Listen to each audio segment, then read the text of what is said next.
পৃথিবীতে খারাপ ভালো সব রকমের মানুষ বাস করেন। এমন অনেক মানুষই রয়েছেন যারা খারাপ কাজ করতে একটু দ্বিধাবোধ করেন না। খারাপ কাজ করতে তাদের বিন্দুমাত্র ভয় হয় না। আবার অন্যদিকে এমন মানুষ রয়েছেন যারা খারাপ কাজ করতেও ভয় পান। কোনো কাজ খারাপ করতে যাচ্ছেন জানলে দুশ্চিন্তায় পড়েন, কিন্তু এত ভাবার পরও দেখা যায় যারা অনায়াসে খারাপ কাজগুলি করেন তাদের জীবনে কোনো সংকট আসে না। এদিকে ভালো মানুষের জীবনে যত সমস্যা, এতে কষ্ট পাওয়াটাই স্বাভাবিক।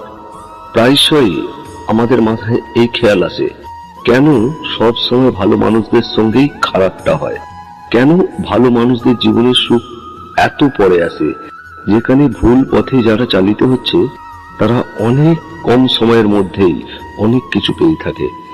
অর্জুনও ভগবান শ্রীকৃষ্ণকে ঠিক এই প্রশ্নটাই করেছিলেন, যার উত্তরও পেয়েছিলেন শ্রীকৃষ্ণের কাছে।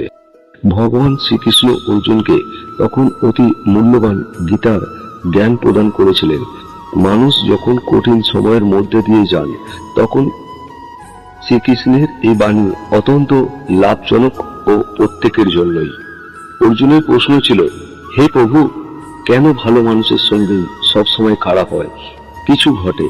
জবাবে ভগবান শ্রীকৃষ্ণ উত্তর দেন, যে ভালো মানুষের খারাপ কিছু ঘটছে মনে হলেও আদতে তা হয় না। কারণ যে ব্যক্তিরা সদাচারী হন, সর্বদা ঈশ্বরকে প্রেম করে, তারা চান আগের জন্মের সমস্ত পাপ যেন তাড়াতাড়ি শেষ হয়ে যায়, সমস্ত পাপ থেকে মুক্তি পেয়ে শান্তি প্রাপ্তি হয়। এটাই প্রত্যেকে চান। কর্মফল সবাইকে ভুগতে হয়, এমনকি দেবতারাও তাদের পাপ কর্মের শাস্তি ভোগ করেন। মানুষের কর্মের ফলে মানুষের জীবনে কষ্ট রূপে আসে।